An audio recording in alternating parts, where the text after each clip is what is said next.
إن الحمد لله نحمده ونستعينه ونستغفره ونعوذ بالله من شرور أنفسنا ومن سيئات أعمالنا من يهد الله فلا مضل له ومن يضلل فلا هادي له وأشهد أن لا إله إلا الله وحده لا شريك له وأشهد أن محمدا عبده ورسوله أما بعد فإن خير الحديث كتاب الله وخير الهدي هدي محمد صلى الله عليه وسلم وشر الأمور محدثاتها وكل محدثة بدعة وكل بدعة ضلالة وكل ضلالة في النار.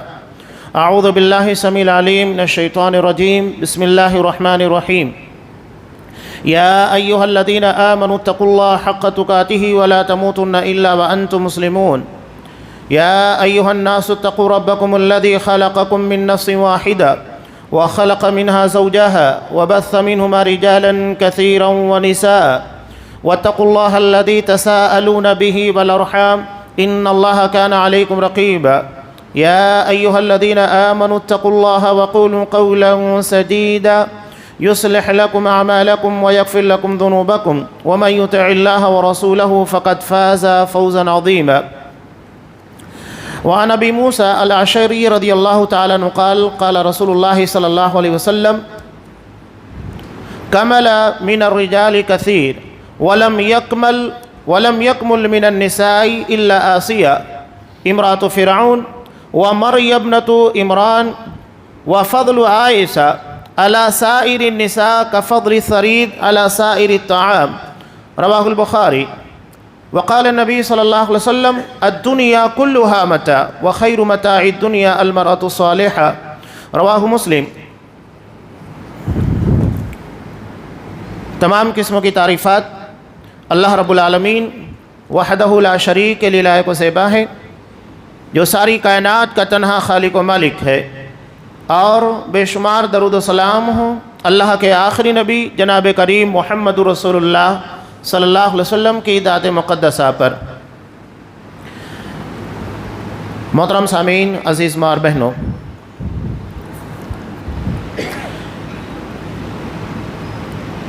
اسلام اور مسلمانوں کو لے کر خواتین اسلام کو ٹارگٹ کیا جاتا ہے، یا یوں ثابت کرنے کی کوشش کی جاتی ہے کہ اسلام نے خواتین کو وہ حقوق نہیں ادا کیے جو انہیں دینا چاہیے تھا، بلکہ یہ سارے حقوق اور اختیارات وقت کی طاقتوں نے، سیکولرزم نے، یورپ کے لوگوں نے عطا کیے. حالانکہ حقیقت یہ نہیں ہے. حقیقت یہ ہے کہ ایک عورت جو آج اپنے شوہر کی اطاعت و فرمانبرداری اور اس کی زوجیت کا انکار کرتی ہے، وہ بقیہ دنیا کے تمام انسانوں کی بات مانتی ہے. وہ سیکریٹری بن کر سارے لوگوں کے خواہشات کو پوری کرے گی، جو کہیں گے خاموشی کے ساتھ سنے گی، ان کے خلاف کوئی جملہ استعمال نہیں کرے گی. اگر کسی جگہ پر اس کو آفس کے اندر سیکریٹری بنا دیجئے، کسی دکان کے پر بنا دیجئے، سب چیزیں آپ کو نظر آتی ہیں. اصل میں ان لوگوں کے ایک ایک حصے کا بیوپار کیا جاتا ہے اور ان کی جوانی کو استعمال کیا جاتا ہے، کچھ بھی نہیں اس کے علاوہ. اسلام نے ان لوگوں کو تقدس عطا کیا، احترام عطا کیا. بلکہ اگر ہم خواتین اسلام کے بارے میں پڑھیں تو پتہ لگے گا کہ اسلام کی ابتدا سے ہی خواتین نے اسلام کی ترویج اور نشر و اشاعت میں جو کردار ادا کیا ہے وہ ہماری ماؤں اور بہنوں کے لیے نمونہ ہے. افسوس کے ساتھ یہ کہنا پڑتا ہے کہ آج ہماری مائیں اور بہنیں جو گلیمر کی دنیا کو دیکھنے لگی ہیں، چاہے وہ سیریل کے نام کے پر ہو، فلموں کے نام کے پر، جہاں انہیں ایک الگ دنیا دکھائی جاتی ہے، ایک ایسی دنیا جو حقیقی دنیا سے بالکل جدا ہوتی ہے، اس کا حقیقی دنیا سے کوئی تعلق نہیں ہوتا. سیریلوں میں صرف جھگڑے دکھائے جاتے ہیں، سازشیں دکھائی جاتی ہیں، کس طرح کسے نقصان پہنچانا چاہیے. بہو اپنی ساس کے خلاف، ساس اپنی بہو کے خلاف لگی ہوئی ہے، نند اپنی بھوج کے خلاف لگی ہوئی ہے. یہ اسلامی تعلیم نہیں ہے. اور ان چیزوں کو دیکھنے کے بعد نتیجہ کیا ہوتا ہے کہ وہ اثرات ہمارے گھریلو زندگی کے اندر پڑتے ہیں. بچوں کے پر پڑتے ہیں، ہماری ماں اور بہنوں کے پر پڑتے ہیں، اور وہی دنیا جو کہ سیریلوں کے اندر فلموں میں دکھائی جاتی ہے، اس کی طلب اور خواہش ہماری مائیں اور بہنیں دنیا میں رکھتی ہیں، جو کہ حقیقی دنیا سے بالکل جدا ہے۔ اس کی بنیاد کے پر بہت سارے اختلافات، بہت سارے مسائل پیدا ہوتے ہیں۔ تو اس طرح کی جھوٹی گلیمر کی دنیا سے نکل کر حقیقی دنیا میں آنے کی کوشش کیجیے۔ اللہ تبارک و تعالیٰ نے دنیا کو دارالامتحان بنایا، امتحان کی جگہ۔ یہاں ہر کسی کا امتحان ہو رہا ہے، چاہے مرد ہو، خواتین ہو، بوڑھے ہوں، بچے ہوں۔ جب ہمارے ذہن و دماغ کے اندر یہ بات بٹھا دی گئی ہے کہ ہمیں یہاں امتحان دینا ہے، ایگزام کے لیے ہم کو بھیجا گیا ہے، کسی کو علم کی بنیاد پر، کسی کو مال و دولت کی بنیاد پر، کسی کو حسب و نسب کی بنیاد پر، کسی کو اللہ خوبصورتی دے کر، کسی کو نہیں دے کر آزماتا ہے۔ تو یہ آزمائشیں جدا جدا شکل کی ہے، اور دنیا کی ان چیزوں کی بنیاد کے پر جو ہم سمجھتے ہیں، مال و دولت، حسن و جمال، دنیاوی عزتیں، یہ ساری چیزیں ہماری نجات کا ذریعہ نہیں ہیں، بلکہ ہماری نجات اللہ تبارک و تعالیٰ نے صرف تقوی کے پر رکھی ہے، اور یہ ہمارے اختیار میں دیا گیا۔ ہر کوئی تقوی کو حاصل کر سکتا ہے، متقی بن سکتا ہے، اس کے لیے کوشش کر سکتا ہے۔ آپ صلی اللہ علیہ وسلم نے صاف کہا، من بطأ بہ عملہ لم یسرع بہ نسبہ، اگر کوئی اپنے عمل کی بنیاد پر پیچھے رہ گیا تو وہ اپنے خاندان اور حسب نسب کی بنیاد پر آگے نہیں جا سکتا۔ اللہ وہاں یہ نہیں دیکھا گا کہ فلاں برادری، فلاں علاقہ یا اس طرح امتیازی حیثیت رکھنے والا ہے، اس کو جنت عطا کی جائے، نہیں، جنت کے فیصلے اللہ نے تقوی کی بنیاد کے پر رکھے ہیں۔ ان اکرمکم عند اللہ اتقاکم۔ اپنے رول ماڈلز کو صحابیات کے اندر دیکھیے کہ صحابیات نے کس طرح اسلام کی خدمت انجام دی، وہ ہمارے لیے اصل نمونہ ہیں، اور قرآن مجید نے انہی لوگوں کو خواتین کے لیے، ماں اور بہنوں کے لیے، دنیا کی تمام عورتوں کے لیے نمونہ بنایا، کسی اور کا نمونہ نہیں بنایا۔ یہ جو چند ٹکوں کے عوض اپنے جسم کو، اپنی عزتوں کو پامال کرتی ہیں، وہ ہمارے لیے نمونہ ہوں گی۔ جن کی اپنی گھریلو زندگی مختلف قسم کے تنازعات، اختلافات اور بگاڑ کا شکار ہوتی ہیں، یہ ہمارے لیے نمونہ بنے گی۔ یہ ہماری ماں اور بہنوں کو سکھائیں گی کہ تمہیں گھر میں کیسے رہنا چاہیے، اپنے شوہر کی اطاعت و فرما برداری کس طرح کرنا چاہیے۔ نہیں، جو پیسوں پر اپنے کردار کو بیچتے ہیں، یہ ہمیں سکھائیں گی کہ زندگی کس طرح گزاری جائے، جن کی زندگی کا مقصد سوائے عزت کے، شہرت کے، دولت کے کوئی اور چیز نہیں ہوتی۔ اگر یہ نہ ملے تو وہ اپنی ساری چیزوں کو طے کر دیں۔ میں نمونے کے طور پر چند خواتین اسلام کا نام لینا اور ان کی زندگی کے کچھ گوشوں کو پیش کرنا چاہتا ہوں کہ اسلام کی سربلندی، نشر و اشاعت اور اسلام کو آگے بڑھانے میں خواتین اسلام کا کتنا بڑا کردار رہا ہے۔ یہ ناممکن چیز ہے کہ صرف مرد ہی ساری صلاحیتیں اور خدمات اسلام کے لیے انجام دے۔ ہمارے بچوں کی پرورش کرنے والی اور ہمارے گھر کی دیکھ ریکھ کرنے والی 24 گھنٹہ اگر کوئی ہے تو ہماری مائیں اور بہنیں ہوتی ہیں۔ تربیت کی سب سے بڑی ذمہ داری ان کے کاندھوں کے پر رکھی گئی ہے، اسی بنیاد کے پر ان کے مقام کو بھی زیادہ بڑا رکھا گیا ہے۔ جو اعزاز اللہ نے ان لوگوں کو عطا کیا وہ باپ کو نہیں عطا کیا، بلکہ روپے میں 4 آنے 1/4 یہ باپ کو دیا گیا، اور اس کے مقابلے میں ماں کو 3 گنا زیادہ درجہ عطا کیا گیا، اس کی اپنی محنت اور اس کی قربانیوں کی بنیاد پر۔ خواتین اسلام کا جب نام آتا ہے، سب سے پہلا نام حضرت خدیجہ رضی اللہ تعالیٰ عنہ کا۔ انہوں نے نبی کریم صلی اللہ علیہ وسلم کی تجارت، ایمانداری، صداقت و امانت کی بنیاد کے پر خود رشتہ بھیجا۔ یہ بہت اہم چیز ہے۔ اسلام نے ہمیں اجازت دی، خواتین اگر اپنی پسند کا، جو کہ دین اور اخلاق کی بنیاد کے پر رشتہ پسند کیا گیا ہو، کوئی اور بنیاد پر نہیں، یہ اپنے رشتے کو پیش کر سکتی ہیں۔ حضرت خدیجہ رضی اللہ تعالیٰ عنہ نے نبی کریم صلی اللہ علیہ وسلم کے لیے رشتہ بھیجا۔ امام بخاری رحمۃ اللہ علیہ نے ایک روایت نقل کی یہ آپ صلی اللہ علیہ وسلم کے لیے خصوصیت تھی کہ صحابیات آپ کے سامنے آ کر پیش کرتی کہ اللہ کے رسول میں آپ سے نکاح کرنا چاہتی ہوں، اگر آپ کو پسند ہوتا کر لیتے، نہیں ہوتا نہیں کرتے۔ اسلام نے اجازت دی، اور لڑکی کی مرضی اس کی اجازت کے بغیر اس کا نکاح نہیں کیا جا سکتا۔ دونوں طرف سے شریعت نے احکامات بیان کر دیے۔ حضرت خدیجہ رضی اللہ تعالیٰ عنہ نے نبی کریم صلی اللہ علیہ وسلم کی ایمانداری اور آپ کی صداقت و امانت کی بنیاد کے پر رشتہ بھیجا، قبول ہو گیا۔ حالانکہ عمر کا کافی فرق تھا۔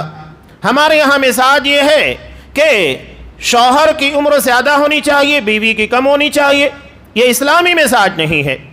اصل بنیاد جو کہ مرد اور بیوی کے درمیان ہوتی ہے وہ دینداری اور اخلاق کی بنیادیں ہیں۔ یہی اصل چیز ہے جس کو آپ صلی اللہ علیہ وسلم نے اہمیت دی۔ امام ترمذی، امام ابو داؤد رحمۃ اللہ علیہ نے جو روایت نقل کی، کہا اذا اتاکم من ترضون دینا وخلقا فزوجوا، اگر تمہارے پاس کسی ایسے شخص کا پیغام نکاح آتا ہے جس کے دین اور اخلاق کو تم پسند کرتے ہو، نکاح کر دو۔ یہ بنیادیں ہیں، دین اور اخلاق۔ دین کی بنیاد کے پر اس کا مذہب، اس کا عقیدہ، اس کی فکر صحیح ہوگی، اور اخلاق کی بنیاد کے پر اس کی رہائشی زندگی بہتر ہوگی، جو کہ ازدواجی زندگی کے اندر بہت اہمیت رکھتی ہے۔ آپ صلی اللہ علیہ وسلم نے انہی چیزوں کو اہمیت دی۔ بہرحال انہوں نے پیغام نکاح بھیجا، قبول کر لیا گیا۔ آپ صلی اللہ علیہ وسلم کی عمر 25 سال ہے اور یہ 40 سال کی بیوہ خاتون تھیں۔ اللہ نے جنہیں مال و دولت بہت عطا کیا تھا، تجارت کیا کرتی تھی۔ خواتین بھی تجارت کر سکتی ہیں، اللہ نے مال اگر ان کو عطا کیا ہے شرعی حدود کے اندر رہ کر، اسلام ان کو منع نہیں کرتا۔ حضرت زینب رضی اللہ تعالیٰ عنہ شہد کا کاروبار کیا کرتی تھی۔ آپ صلی اللہ علیہ وسلم روزانہ عصر کی نماز کے ادا کرنے کے بعد انہی کے گھر پر تشریف لے جاتے، جب ساری ازواج مطہرات کے پاس جاتے ان کے پاس بھی جاتے، شہد کا شربت تناول فرمایا کرتے تھے، نوش فرمایا کرتے تھے۔ تو اسلام بلا وجہ کی سختیاں خواتین یا مردوں کے پر یا کہیں پر بھی عائد نہیں کرتا۔ وہ ایسی حدودوں کو اور ایسی حدوں کو قائم کرتا ہے جہاں پر اخلاقیات پامال نہ ہونے پائے۔ عزت نفس سب سے بڑھ کر ہے، اور اس کے بعد اگر یہ چیزیں محفوظ ہیں تو ہم دنیا کی تمام مشاغل کو ادا کر سکتے ہیں، شریعت ہم کو نہیں روکتی ہے۔ آپ صلی اللہ علیہ وسلم نے نکاح کیا، نکاح ہوا۔ 15 سال کی ازدواجی زندگی کے بعد آپ صلی اللہ علیہ وسلم کی زندگی میں انقلاب آیا۔ آپ کے سر کے پر تاج رسالت رکھا گیا، آپ کو نبی بنایا گیا۔ آپ صلی اللہ علیہ وسلم کے پر جب یہ بار گرا رکھا گیا تو بہت زیادہ آپ صلی اللہ علیہ وسلم ذہنی طور پر ڈسٹرب ہوئے۔ حضرت جبرائیل نے پہلی مرتبہ انہیں دبوچ کر قرآن مجید کی وحی سنائی، اللہ کا پیغام سنایا۔ آپ صلی اللہ علیہ وسلم گھبرائے ہوئے آئے اور کہا کہ دثرونی دثرونی، مجھے چادر اڑا دو، مجھے اپنی جان کے جانے کا خطرہ محسوس ہو رہا ہے۔ آپ سمجھ نہیں پائے کہ یہ کیا ہو رہا ہے میرے ساتھ۔ جب انہوں نے کہا آپ صلی اللہ علیہ وسلم نے کہ مجھے اپنی جان کے جانے کا خطرہ محسوس ہو رہا ہے، حضرت خدیجہ رضی اللہ تعالیٰ عنہ آپ کے نفسیاتی کیفیت کو دیکھتے ہوئے سب سے پہلے آپ صلی اللہ علیہ وسلم کو ہمت بنانے والی اور آپ کے حوصلوں کو بلند کرنے والی سب سے بہترین غم گسار ساتھی حضرت خدیجہ رضی اللہ تعالیٰ عنہ تھی۔ کہا کہ کلا لا یخزیک اللہ ابدا، ہرگز نہیں، اللہ تبارک و تعالیٰ تمہیں ضائع نہیں کرے گا۔ یہ کیسے سوچ رہے ہو کہ تمہاری جان جا سکتی ہے یا تمہیں اپنی جان کے پر کسی قسم کا خطرہ محسوس ہو رہا ہے؟ نہیں ہو سکتا، اللہ تمہیں ضائع نہیں کرے گا۔ کیوں نہیں ضائع کرے گا؟ اس لیے کہ آپ یتیموں کا سہارا ہیں، آپ بیواؤں کی خدمت کرنے والے، آپ مظلوموں کا سہارا اور ان کی زندگی کے اندر آنے والی مشکلات کے دور کرنے والے۔ اللہ نے تمہیں ساری چیزیں عطا کی، آپ لوگوں کے لیے ملجا و ماوا ہیں اور ان کی زندگی کے پریشانیوں کو حل کرنے والے ہیں۔ تو یہ کیسے ہو سکتا ہے کہ اللہ آپ کو ضائع کرے؟ نہیں ہو سکتا۔ یہ ہمت، یہ حوصلہ ایسے وقت میں آپ صلی اللہ علیہ وسلم کو کس نے دیا؟ آپ کی ساتھی، آپ کی بیوی اور آپ کے مزاج، ان ساری چیزوں کو سب سے بہتر سمجھنے والی حضرت خدیجہ رضی اللہ تعالیٰ عنہ نے۔ چنانچہ آپ صلی اللہ علیہ وسلم کو ہمت ہوئی، اور اتنا ہی نہیں بلکہ آپ صلی اللہ علیہ وسلم کو اپنے چچا زاد بھائی ورقہ بن نوفل کے پاس لے کر گئیں، جو نابینا تھے، اور زمانے جاہلیت میں انہوں نے نصرانیت کو، عیسائیت کو قبول کر لیا تھا۔ آپ صلی اللہ علیہ وسلم گئے، جانے کے بعد اپنی کیفیت کو بیان کیا، حضرت جبرائیل کا تذکرہ کیا، تو انہوں نے کہا کہ یہ تو وہی ناموس اکبر ہے، فرشتہ ہے جو حضرت موسیٰ علیہ السلام کے پر آیا تھا، اللہ کا پیغام لے کر، تورات کو لے کر آیا تھا۔ کاش میں اس وقت جوان ہوتا جب تمہاری قوم تمہیں اپنے وطن، اپنی بستی کے باہر کر دے گی۔ آپ صلی اللہ علیہ وسلم کو حیرت بھی، کہا کہ میری قوم جو مجھے امین و صادق کہتی ہے، یہ مجھے اپنی بستی مکہ کے باہر کرے گی؟ میں اپنی قوم کی آنکھوں کا تارا ہوں، یہ کیسے ہو سکتا ہے کہ میری اپنی قوم مجھے مکہ کے باہر کر دے؟ نہیں ہو سکتا۔ آپ کو بہت حیرت ہوئی، بہت تعجب ہوا۔ ورقہ بن نوفل نے کہا جو بھی یہ پیغام لے کر آیا ہے اس کے ساتھ اس کی قوم کے لوگوں نے یہی کیا، بستی کے باہر کر دیا، اور آپ صلی اللہ علیہ وسلم کو بھی ہجرت کے پر مجبور ہونا پڑا۔ آپ کی زندگی میں سب سے بڑا سہارا بنی۔ اب یہاں سے جو زندگی کا آغاز ہوتا ہے، مشکلات، پریشانیاں، آزمائشیں اور چیلنجز تھے بہت زیادہ۔ آپ صلی اللہ علیہ وسلم کی زندگی کے اندر اتھل پتل مچی۔ ہر موڑ کے پر آپ کے ساتھ کون کھڑی تھیں؟ حضرت خدیجہ رضی اللہ تعالیٰ عنہ۔ اس لیے کہ انسان جب باہر کی زندگی کے دکھ، تکالیف، ان ساری چیزوں کو جھیل کر گھر میں جاتا ہے تو اس کے لیے نفسیاتی طور پر سب سے بڑا سہارا، سکون قلب کے طور پر اللہ نے بیوی کو رکھا ہے۔ حضرت خدیجہ رضی اللہ تعالیٰ عنہ نے آپ صلی اللہ علیہ وسلم کے ساتھ جیسا آپ چاہتے تھے ویسا کردار ادا کیا، سب کچھ داؤں پر لگایا۔ اللہ نے مال و دولت عطا کیا تھا، اسلام کی راہ میں ساری دولت کو لٹا دیا۔ آپ صلی اللہ علیہ وسلم کو تکالیف کا سامنا تھا، ہر موڑ کے پر آپ کے نفس کے پر، آپ کے زخموں کے لیے مرہم کا کام کیا کرتی تھی، نفسیاتی سائیکولوجی اعتبار سے آپ کو اسٹرانگ کر رہی تھی، حوصلے عطا کر رہی تھی۔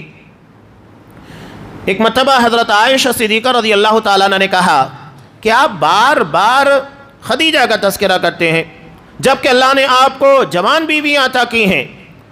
آپ صلی اللہ علیہ وسلم نے کہا کہ عائشہ کیوں نہ تذکرہ کروں؟ جب لوگوں نے میرا انکار کیا، میں نے نبی کی حیثیت سے ان لوگوں کے سامنے پیش کیا تو لوگوں نے انکار کر دیا، لیکن حضرت خدیجہ مجھ پر ایمان لائی۔ جب لوگوں نے مجھے جھٹلایا، میری نبوت، میری رسالت کو تسلیم نہیں کیا، تب حضرت خدیجہ رضی اللہ تعالیٰ عنہ نے مجھ کو مانا، میری تصدیق کی۔ انہوں نے میرے لیے اپنی پوری دولت داؤں کے پر لگا دی۔ اللہ نے ان کے ذریعے اولاد عطا کی جبکہ کسی اور بیوی کے ذریعے اولاد نہیں عطا کی۔ وہ ساری نعمتیں آپ صلی اللہ علیہ وسلم کو بہت عزیز تھیں۔ یہی وجہ ہے کہ امام بخاری رحمۃ اللہ علیہ نے ایک روایت کو نقل کیا، حضرت خدیجہ رضی اللہ تعالیٰ عنہ کی فضیلت کے طور پر حضرت جبرائیل امین آئے اور آنے کے بعد کہا کہ خدیجہ آپ کے پاس آ رہی ہیں اور ان کے ہاتھوں میں برتن ہے جس میں مشروب پینے والی چیز یا کوئی کھانے کی چیز ہے۔ جب وہ آئیں تو انہیں میرا اور اللہ تبارک و تعالیٰ کا، اللہ اور میرا دونوں کا سلام پیش کرنا۔ یہ ان کے لیے اعزاز تھا کہ اللہ نے حضرت خدیجہ رضی اللہ تعالیٰ عنہ کے لیے خصوصی طور کے پر حضرت جبرائیل کو بھیجا، کہا کہ جبرائیل جاؤ، خدیجہ جنہوں نے اسلام کی اتنی خدمت انجام دی ہے، اپنی دولت کو داؤں پر لگایا، محمد رسول اللہ صلی اللہ علیہ وسلم کو حوصلہ عطا کیا، اور جب انکار لوگ کر رہے تھے تصدیق کی، ہر اعتبار سے آپ صلی اللہ علیہ وسلم کو سہارا دیا۔ جاؤ انہیں میرا سلام پہنچاؤ۔ حضرت جبرائیل اللہ کا پیغام لے کر آتے ہیں اور کہتے ہیں کہ میرا سلام بھی انہیں پہنچا دیجئے۔ اور اتنا ہی نہیں تھا، کہا کہ انہیں بشارت دیجئے کہ اللہ جنت کے اندر انہیں موتیوں کا محل عطا کرے گا، جس محل کے اندر کسی بھی قسم کا شور نہیں ہوگا، نہ تھکن ہوگی، دنیا کے تمام ہموم اور غموم سے پاک زندگی عطا کی جائے گی۔ انسان دنیا میں جن چیزوں کو اللہ کی رضا کے لیے قربان کرتا ہے، ہمیشہ یاد رکھیے گا اس کا بہتر صلہ آخرت میں ملے گا۔ اگر ہم دنیا میں قربانی نہ دیں اور یہ سمجھے کہ آخرت میں ہمیں سب کچھ مل جائے، نہیں ہو سکتا۔ اگر ایک کسان اپنی رات کی نیندوں کو قربان نہ کرے اور اپنے چین و سکون کو نہ قربان کرے، وہ بہتر فصل کی امید نہیں لگا سکتا۔ اگر ایک اسٹوڈنٹ یہ محنت نہ کرے، شروع سے تیاریاں نہ کرے اور دیگر تمام مشاکل کے مقابلے میں تعلیم کو اہمیت نہ دے، تو وہ کبھی کامیاب نہیں ہو سکتا، یا کامیاب کے زینوں کو نہیں طے کر سکتا۔ ناممکن چیز ہے، محنت کرنا ہوگا۔ من طلب العلا سحر اللیالی، جو شخص بلندی کی تلاش میں ہوتا ہے اسے راتیں جاگ کر گزارنی پڑتی ہے اور محنت کرنی پڑتی ہے۔ یہ سارے اعزازات یوں ہی نہیں مل جاتے، قربانیاں دینی پڑتی ہے۔ حضرت خدیجہ رضی اللہ تعالیٰ عنہ نے قربانیاں دی، اس کے بعد یہ اعزاز عطا کیا گیا۔ زندگی اگر دیکھی جائے، یہ جو اعزاز ان کو عطا کیا گیا کہ موتیوں کا محل، جس میں نہ شور ہوگا نہ تھکن ہوگی۔ ان کی زندگی کے اندر آپ دیکھیے شور شرابے ہیں، تھکن ہے، اور گھر وہ نہیں تھا جیسا وہ چاہتی تھی، سب داؤں پر لگا ہوا تھا۔ تو جو چیز اللہ کے لیے قربان کی جاتی ہے وہ اللہ اس سے بہتر چیز ادا کرتا ہے، اور اس کی بہت ساری مثالیں ہیں۔ حضرت ابراہیم علیہ السلام کے بارے میں نبی کریم صلی اللہ علیہ وسلم نے کہا، قیامت کے دن سب سے پہلے جنہیں لباس عطا کیا جائے گا، جبکہ تمام مرد اور خواتین ننگے ہوں گے، برہنہ ہوں گے، سب سے پہلے جنہیں لباس عطا کیا جائے گا وہ حضرت ابراہیم علیہ السلام ہوں گے۔ کیوں؟ اس کی وجہ بیان کی جاتی ہے کہ جب انہیں آگ میں ڈالا جانے لگا اللہ کی توحید کے لیے، اللہ کے دین کی ترویج اور نشر و اشاعت کے بدلے میں، تو جسم کا لباس بھی اتار لیا گیا تھا۔ تو جو قربانی انہوں نے دنیا میں اللہ کے لیے دی، اللہ اس کے بدلے میں آخرت میں سب سے پہلے اعزاز کے طور پر انہیں لباس عطا کرے گا۔ حضرت موسیٰ علیہ السلام جنہیں کوہ طور کے پر بے ہوشی طاری ہوئی، جب انہوں نے اللہ سے مطالبہ کیا، ربی ارنی فانظر الی، اللہ میں تجھے دیکھنا چاہتا ہوں، اپنے رب کے دیدار کا مطالبہ کیا، اللہ نے صرف ایک تجلی کوہ طور کے پر ڈالی، بے ہوش ہو گئے۔ آپ صلی اللہ علیہ وسلم فرماتے ہیں کہ قیامت کے دن جب تمام انسان بے ہوش ہوں گے سور کے پھونکے جانے کے بعد، تو سب سے پہلے میں ہوش میں آؤں گا اور میں دیکھوں گا کہ حضرت موسیٰ علیہ السلام عرش کے پائے کو تھامے ہوئے ہیں۔ میں نہیں جانتا کہ وہ مجھ سے پہلے ہوش میں آ گئے، یا تو کوہ طور کی بے ہوشی کے بدلے میں اللہ نے انہیں وہاں بے ہوش ہی نہیں کیا۔ ہم رمضان المبارک کے اندر تراویح ادا کرتے ہیں، لمبا لمبا قیام ہوتا ہے۔ سلف نے اس کے بارے میں بیان کیا کہ جو دنیا میں اللہ کے سامنے لمبا قیام کا عادی ہوتا ہے، وہ اللہ کے سامنے کھڑے ہونے کی عادت ڈالتا ہے، قرآن مجید کی طویل تلاوتیں کرتا ہے۔ نتیجہ یہ ہوگا کہ یوم یقوم الناس لرب العالمین، کہ جب تمام لوگوں کو اللہ کی بارگاہ میں کھڑا کیا جائے گا تو وہاں کا قیام ان لوگوں کے لیے ہلکا ہوگا، اس لیے کہ انہوں نے دنیا میں اللہ کے سامنے کھڑے ہونا سیکھا، عبادت کی، قرآن مجید کی تلاوت کی۔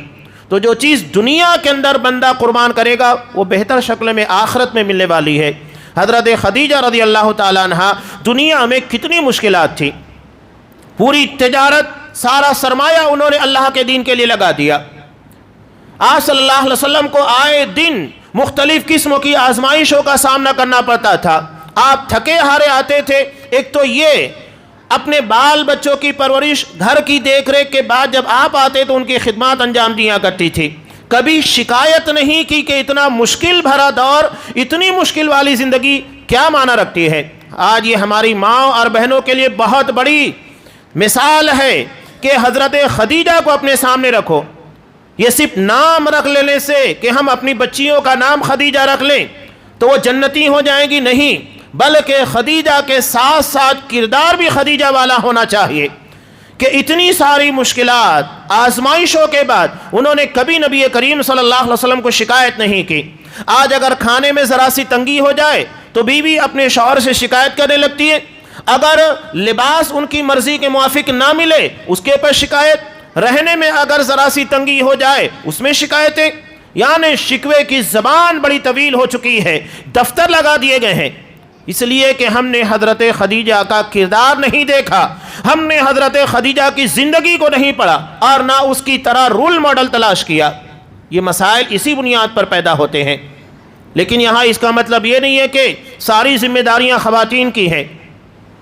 اگر ہماری بیویوں کی ذمہ داری ہے کہ وہ خدیجہ بنے، عائشہ بنے، فاطمہ بنے، صفیہ بنے، تو پھر شوہروں کی بھی ذمہ داری ہے کہ وہ نبی کریم صلی اللہ علیہ وسلم کے مطابق اپنی زندگی گزاریں اور ابو بکر صدیق کی طرح زندگی گزارنے کی کوشش کریں۔ شوہر بنے تو محمد رسول اللہ صلی اللہ علیہ وسلم کو ماڈل کے طور پر استعمال کریں۔ دونوں طرف سے ضروری ہے، صرف ایک گوشہ نہیں، دونوں ضروری ہے۔ تو حضرت خدیجہ نے قربانی ادا کی۔ اس کے بعد 3 سال زندگی کا انتہائی تکلیف تھا شیب ابی طالب کا۔ جب آپ صلی اللہ علیہ وسلم کے خانوادے کا بائیکاٹ کیا گیا، بنو ہاشم کا، نتیجہ کیا ہوا؟ کھانے کی چیزوں کو روک لیا جاتا، بچے چمڑا چورسنے کے پر مجبور ہو چکے تھے۔ علاوہ ازیں آپ صلی اللہ علیہ وسلم کو بار بار اپنی جان کا خطرہ تھا۔ ان ساری مشکل بھری زندگی ہم نے لاک ڈاؤن کے اندر دیکھا، کچھ ہی مہینے تھے جو انتہائی سخت تھے۔ حالات کیا ہو گئے تھے؟ حضرت خدیجہ رضی اللہ تعالیٰ عنہ نے نبی کریم صلی اللہ علیہ وسلم کے ساتھ 3 سال گزارے، جہاں پر کھانے کے لیے پینے کے لیے کچھ نہیں مل رہا تھا، بچوں کو چمڑا بھگا کر چوسنے کے لیے دیا جاتا تھا۔ یہ زندگی تھی۔ لیکن شکایت آپ بیان کر دیجئے کہ انہوں نے کبھی شکایت کی ہو؟ کبھی آپ کو نہیں ملے گا کہ آپ صلی اللہ علیہ وسلم کو شکوہ کیا ہو کہ سب تمہاری وجہ سے ہو رہا ہے، یہ سارا دین اور یہ معاملات کی ذمہ داری آپ نہیں اٹھاتے تو یہ تکالیف ہم کو نہیں اٹھانا پڑتا۔ نہیں، کہیں شکوہ نہیں ہے۔ ساری چیزوں کو ہنستے مسکراتے ہوئے برداشت کیا، اور اسی کے نتیجے میں اللہ نے اتنی بڑی بشارت عطا کی، اتنا بڑا اعزاز انہیں عطا کیا۔ یہ حضرت خدیجہ رضی اللہ تعالیٰ عنہ جنہوں نے اپنا رول ادا کیا اسلام کی خدمات کے لیے۔ اس کے بعد جو نام آتا ہے وہ ہے حضرت سمیہ رضی اللہ تعالیٰ عنہ۔ حضرت سمیہ رضی اللہ تعالیٰ عنہ جو کہ جن کے والد ہیں خیاط، یہ آل یاسر ہیں۔ اسلام کے لیے انہوں نے بہت قربانیاں انجام دی ہے، بہت زیادہ۔ غریب لوگ تھے اور یہ ابو جہل کے قبیلے بنو مخزوم سے تعلق رکھتے تھے، چنانچہ ابو جہل نے جتنا چاہا اتنی تکالیف پہنچائی۔ اسی خانوادے کو دیکھ کر آپ صلی اللہ علیہ وسلم نے کہا تھا، صبرًا یا آل یاسر، اے آل یاسر صبر کرو، موعدکم الجنہ، تم لوگوں کا ٹھکانہ، تم لوگوں کے وعدے کی جگہ جنت ہے۔ سوچئے کہ آپ صلی اللہ علیہ وسلم کے سامنے تکالیف دی جا رہی تھی، لیکن آپ کچھ نہیں کر پا رہے تھے۔ کبھی کبھی حالات اس طرح کے ہوتے ہیں کہ اتنی طاقت نہیں ہوتی ہے کہ ہمارے سامنے کسی بھائی کے پر ظلم ہو اور ہم کچھ کر پائیں۔ آپ صلی اللہ علیہ وسلم کی حالت بھی ایسی ہی تھی کہ آپ کے سامنے ایک نہیں کئی مرتبہ تکالیف دی گئی، اور جو کردار حضرت سمیہ حضرت یاسر کی ماں حضرت عمار رضی اللہ تعالیٰ عنہ کی ماں کا ہے، یہ بہت اہمیت رکھتا ہے۔ ابو جہل کو ایک مرتبہ برداشت نہیں ہوا، اس نے کیا کیا؟ حضرت سمیہ رضی اللہ تعالیٰ عنہ کو لباس اتار دیا، سارے لوگوں کے سامنے لا کر کھڑا کیا۔ سوچئے کہ خاتون کے لیے کتنی بے عزتی کی بات ہوتی ہے کہ سارے مجمع کے سامنے لا کر، اور وہ بھی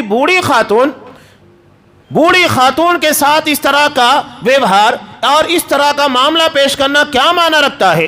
وہ کتنے سنگدل اور کتنے ظالم رہے ہوں گے کہ ایک بوڑھی خاتون کو سارے لوگوں کے سامنے لا کر برہنہ کر دیا، اور اس کے بعد کہتا ہے تمہارے سامنے ایک ہی راستہ ہے، اگر تمہیں اپنی جان پیاری ہے تو محمد صلی اللہ علیہ وسلم کے دین کو چھوڑنا ہوگا، نہیں چھوڑتی جان قربان کرنی ہوگی۔ حضرت سمیہ رضی اللہ تعالیٰ عنہ نے کہا، ایمانی پاور کتنی زیادہ تھی۔ علامہ اقبال نے کہا تھا نا، بازو تیرا توحید کی قوت سے قوی ہے۔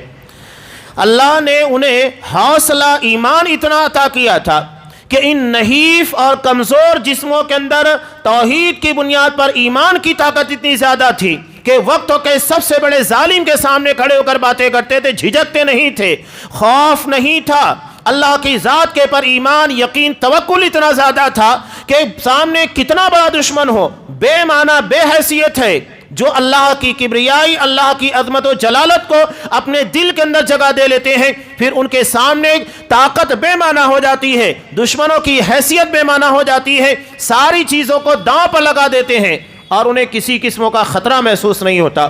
آج ہمیں خطرہ محسوس ہوتا ہے کہیں ہماری تجارت داؤں پر نہ لگ جائے، کہیں ہماری تعلیم داؤں پر نہ لگ جائے، کہیں ہمارے خاندان یا رشتہ داروں کا کوئی مسئلہ نہ ہو جائے۔ ہم حق کے تعلق سے جھجک کھاتے ہیں، خوف کھاتے ہیں، وہ یہ سوچتے نہیں تھے۔ صاف کہا، جاہل نادان، تو نے بہت آسان سودا کیا ہے۔ اگر اس ایمان کے تحفظ کے لیے 100 جانیں اگر اللہ دے دیتا اور انہیں قربان کرنا پڑتا، قربان کرتے، ڈرتے نہیں، قربان کر دیے جاتے۔ ایمان اتنا اہمیت رکھتا ہے، ایمان کی اہمیت کو سمجھیے، لوگ اسے بے معنی بے حیثیت سمجھتے ہیں۔ اصل قیمت ایمان کی ہے، جو عقیدہ توحید اور منہجیت کے نام کے پر جانا جاتا ہے۔ اگر یہ سلامت نہیں ہے تو دنیا کچھ بھی ہو جائے اور دنیا میں جو کچھ بھی مل جائے سب بے معنی بے حیثیت ہے۔ آپ صلی اللہ علیہ وسلم نے وعدے کہا، مسلم کی روایت، لا تدخلون الجنہ حتی تؤمنوا، بغیر ایمان کے کوئی شخص جنت میں داخل نہیں ہوگا۔ اور ایمان کیسا ہونا چاہیے؟ ایمان اللہ کے یہاں پر کمزور نہیں چلے گا، ملاوٹی نہیں چلے گا، ایمان پیور ہونا چاہیے، بالکل پیور، ذرہ برابر شرک کی آمیزش، بدعات اور خرافات اللہ کے یہاں قابل قبول نہیں ہے۔ وہ صاف کہتا ہے، الذین آمنوا ولم یلبسوا ایمانہم بظلم، جو ایمان لائے اور ایمان لانے کے بعد انہوں نے کسی قسم کی ملاوٹ نہیں کی، مکسنگ نہیں کی، انہی لوگوں کے لیے دنیا میں امن ہے اور یہی ہدایت کے پر ہے، یہی اللہ کی جنت کے مستحق بنیں گے۔ آپ نے صاف کہا کہ بغیر ایمان کے کوئی شخص اللہ کی جنت میں داخل نہیں ہوگا۔ یہاں ہمارے ایمان، راستہ اگر بلی کاٹ دے ڈگمگانے لگتا ہے، اگر ہمیں کسی پیر ولی بزرگوں کے نام پر ڈرا دے تو کانپنے لگ جاتے ہیں، کہیں پتھروں کے نگینے کے پر ہماری تقدیر، ہمارا ایمان بکتا ہے، اتنا کمزور۔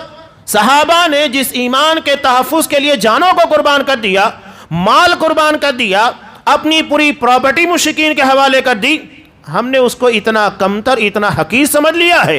یہ ایمان ہمیں جنت تک لے کر جائے گا اور ہم سمجھتے ہیں کہ اتنی معمولی چیز ہے۔ صحابہ کی زندگی پڑھیے تو سمجھ میں آئے گا اس کی اہمیت کیا ہے۔ ہجرت کے واقعات میں سب سمجھ میں آئے گا۔ صہیب رومی رضی اللہ تعالیٰ عنہ نے پوری پراپرٹی ان کے حوالے کی، کہا کہ ٹھیک ہے سب لو، لیکن مجھے مدینہ جانے دو۔ عقیدہ اور ایمان، ان چیزوں کا تحفظ سب سے زیادہ اہمیت رکھتا ہے۔ حضرت سمیہ رضی اللہ تعالیٰ عنہ نے کہا کہ ٹھیک ہے، تو نے بہت آسان سودا کیا ہے۔ اس کے بعد اسے برداشت نہیں ہوا، سیدھا نیزہ اٹھاتا ہے، شرمگاہ کے پر وار کرتا ہے۔ حضرت سمیہ رضی اللہ تعالیٰ عنہ شہید ہو جاتی ہیں۔ جب بھی اسلام کی راہ میں سب سے پہلے خون بہانے والی خاتون کا تذکرہ ہوگا، سمیہ کا نام آئے گا۔ جب اسلام کی راہ میں ایک بوڑھی خاتون کا تذکرہ ہوگا جس نے اپنے ایمان کے تحفظ کے لیے جان کو قربان کر دیا، سمیہ کا نام آئے گا۔ جب ایک دلیر خاتون کا نام دنیا میں پیش کیا جائے گا جو وقت کے ظالم کے سامنے آنکھ میں آنکھیں ڈال کر باتیں کر رہی تھی، سمیہ کا نام آئے گا۔ یہ دلیر بہادر خاتون حضرت سمیہ رضی اللہ تعالیٰ عنہ، اسلام کی راہ میں سب سے پہلے بہایا جانے والا خون حضرت سمیہ رضی اللہ تعالیٰ عنہ کا تھا۔ یہ ہماری ماؤں اور بہنوں کے لیے بہت اہمیت رکھتا ہے۔ یہ غیرت کہاں سے پیدا ہوئی؟ یہ طاقت کہاں سے آئی؟ ایمان کی بنیاد پر، اسلام کی بنیاد پر۔ آج کتنے افسوس کی بات ہے، ہماری بچیاں، ہماری بہنیں ایک غیر مسلم سے رابطہ بنائے اور ان سے نکاح کرے، شادیاں کرے، ماں باپ کو ٹھکرا دے۔ چلو ٹھیک ہے، دین کو قربان کر رہی ہیں، اس کا مطلب یہ ہے کہ ان لوگوں نے دین کی اہمیت کو نہیں جانا، ان لوگوں نے ایمان اور عقیدے کی اہمیت کو نہیں جانا۔ ورنہ آپ صلی اللہ علیہ وسلم نے کہا، جو ایمان کی چاشنی کو ایک مرتبہ چکھ لیتا ہے تو اسے قتل کر دیا جائے، آگ میں جلا دیا جائے، وہ گوارا کرے گا، لیکن وہ کفر کی سرحدوں میں داخل ہونا گوارا نہیں کرے گا۔ اس کا مطلب یہ کہ انہوں نے ایمان کی لذت کو چکھا ہی نہیں پائی ایمان کی لذت کو۔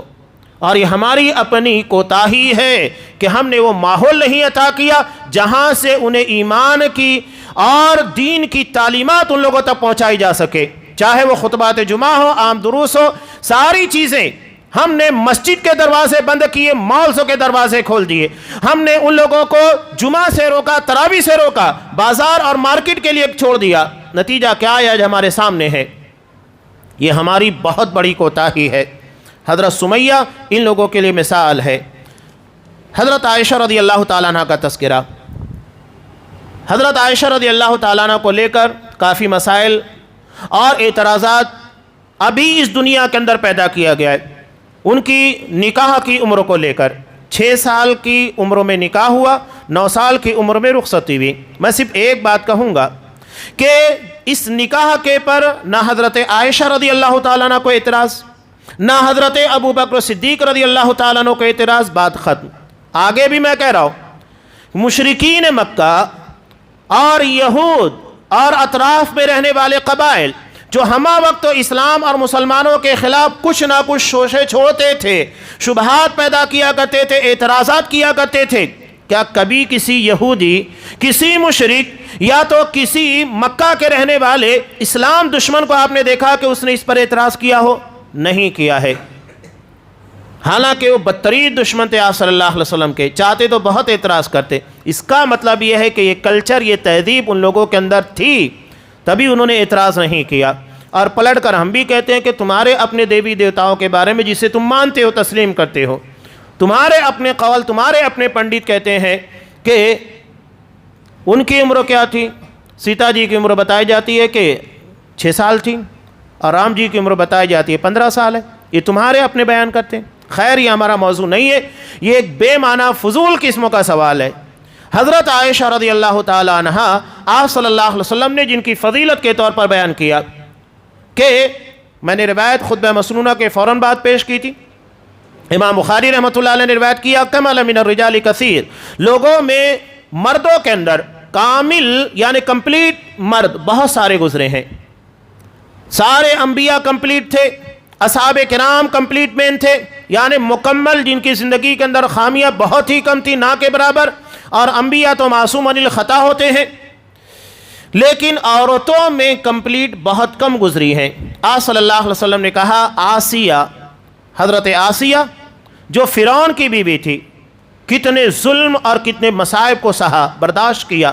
وقت کا وہ ظالم جس نے اپنے سنگھاسن، اپنی حکومت کی بقا کے لیے ہزاروں بنی اسرائیل کے بچوں کو قتل کروا دیا تھا، اس کی بیوی کیا ظلم نہیں کیا، لیکن وہ اپنے موقف کے پر، اپنے عقیدہ اور اپنے ایمان پر ڈٹی رہیں۔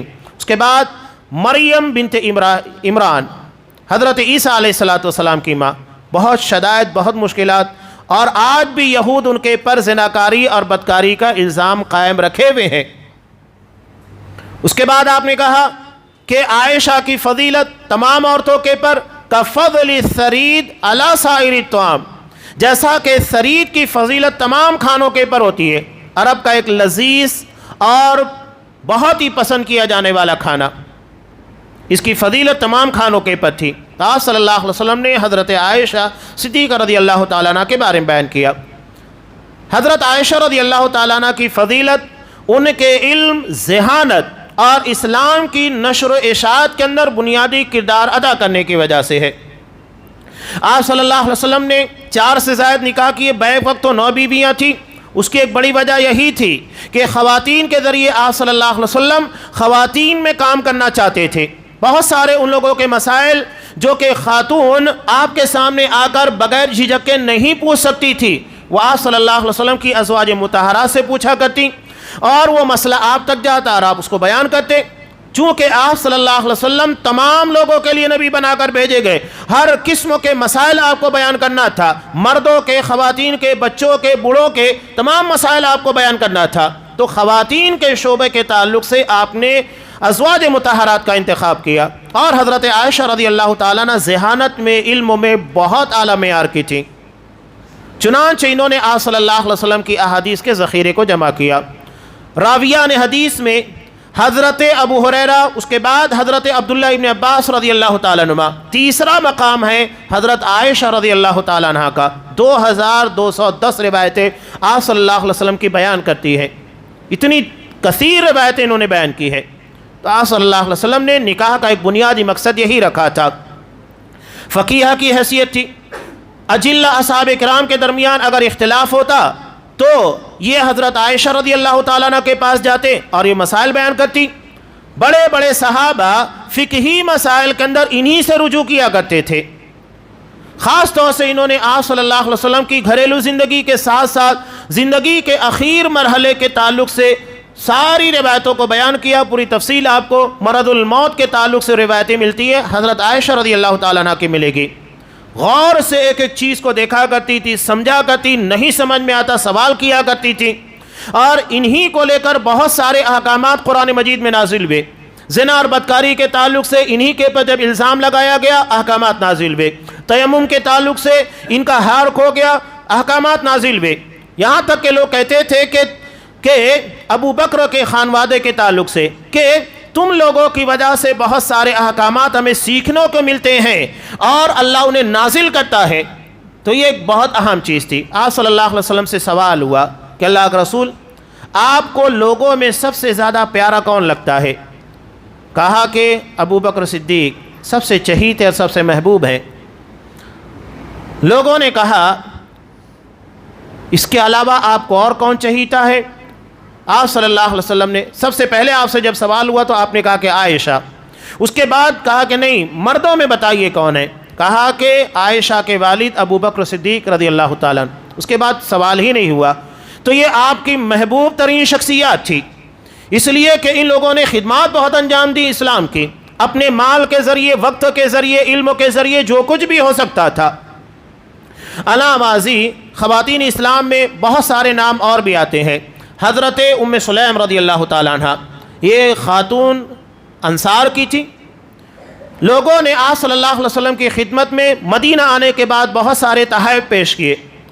یہ اکیلی تھیں اور ساتھ میں چھوٹے سے بچے حضرت انس رضی اللہ تعالیٰ عنہ کو, یہی دو لوگ تھے.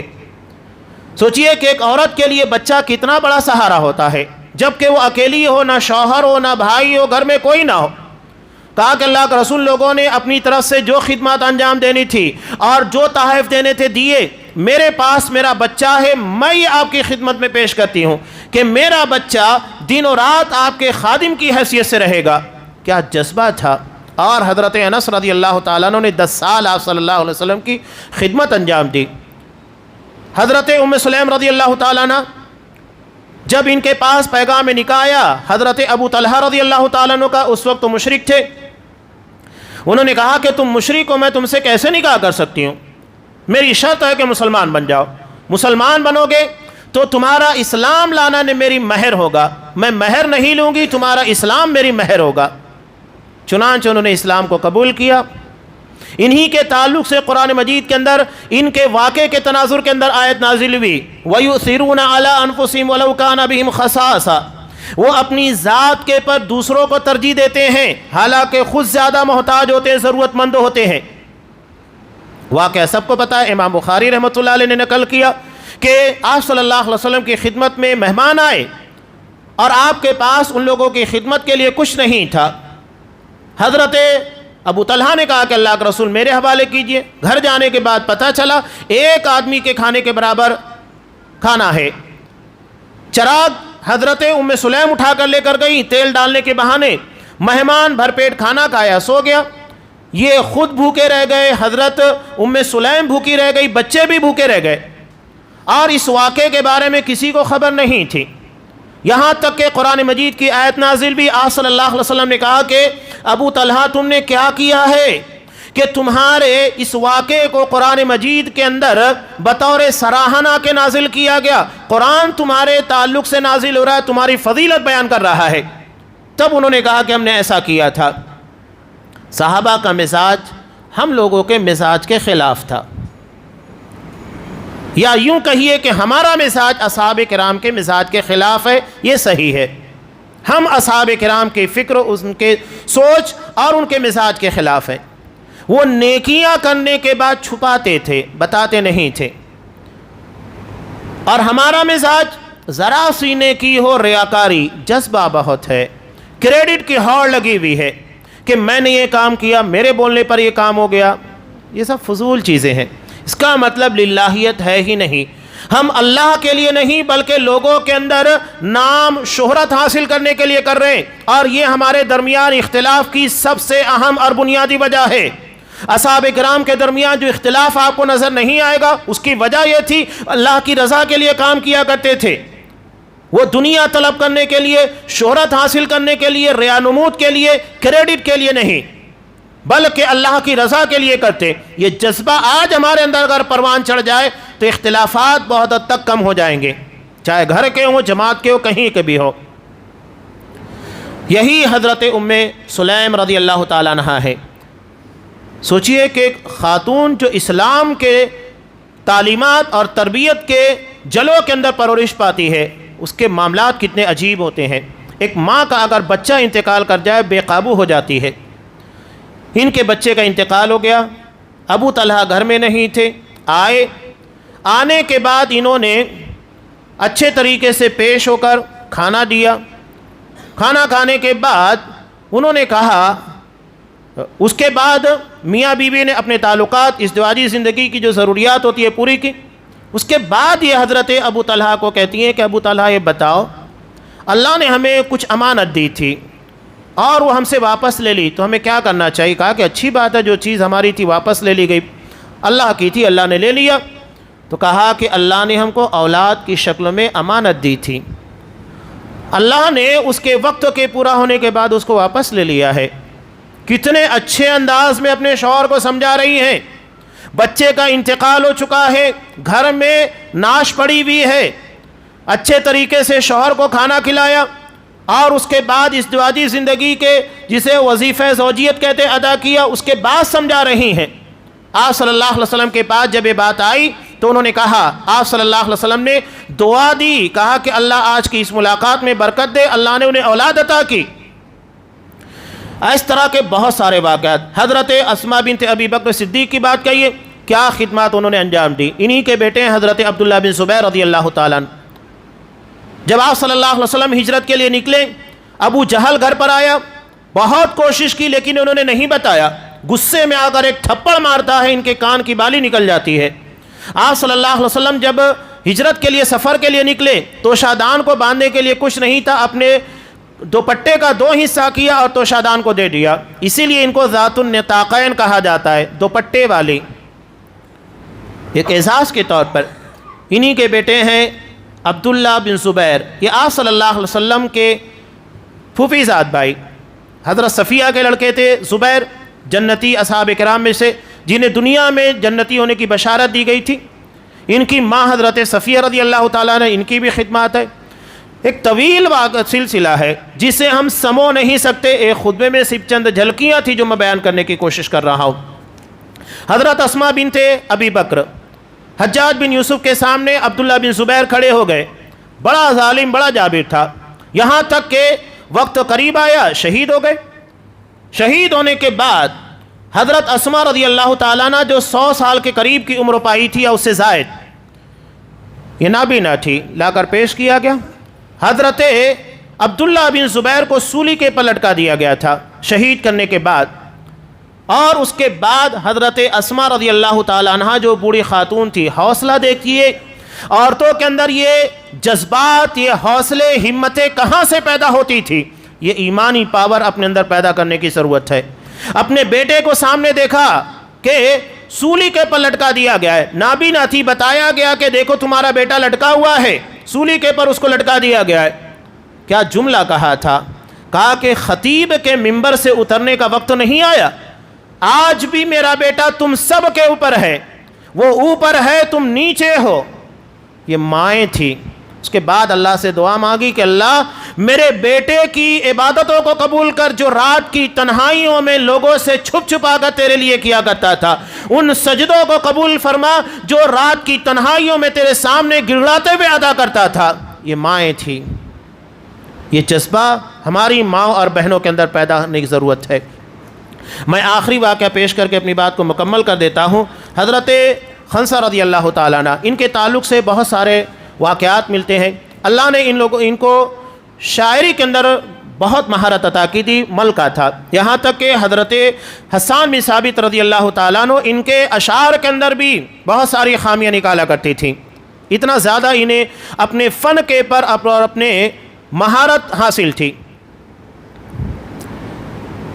جاہلیت میں ان کے بھائی کا انتقال ہوا، اپنے بھائی کی وفات پر پورا مرثیہ لکھ دیا، دیوان لکھ دیا۔ اتنا غم تھا انہیں اپنے بھائی کی وفات کے پر، لیکن اسلام کے قبول کرنے کے بعد ساری چیزیں تبدیل ہو گئی، پوری کیفیت تبدیل ہو گئی۔ قادسیہ کے موقع کے پر جب دشمن اسلام اور مسلمانوں کے خلاف طاقت میں تھے، پاور میں تھے، اور جنگ کو جیتنا بہت ضروری تھا، ایسے میں اپنے 4 جوان بیٹوں کو کھڑا کرتی ہیں میدان کارزار میں لے جا کر۔ یہ نہیں کہ 4 میں سے 2 کو روک لیا، 2 کو بھیج دیا، چاروں کے چاروں کو بھیج دیا، اور اس کے بعد کہا کہ بیٹو تم سب کے سب اپنے باپ کی اولاد ہو، میں نے تمہارے باپ کے ساتھ کوئی خیانت نہیں کی ہے، اور تمہاری تربیت میں نے کیسے کی ہے یہ تم کو بھی پتا ہے۔ جاؤ، دشمن سامنے موجود ہے، آج کے بعد میں شہیدوں کی ماں کی حیثیت سے زندگی گزارنا چاہتی ہوں، جاؤ تمہارے لیے شہادت کا موقع ہے۔ چاروں جاتے ہیں، چاروں کے چاروں شہید ہوتے ہیں۔ کیسی مائیں تھیں جو اپنے بچوں کو اللہ کی راہ میں شہید ہونے کے لیے بھیجا کرتی تھیں۔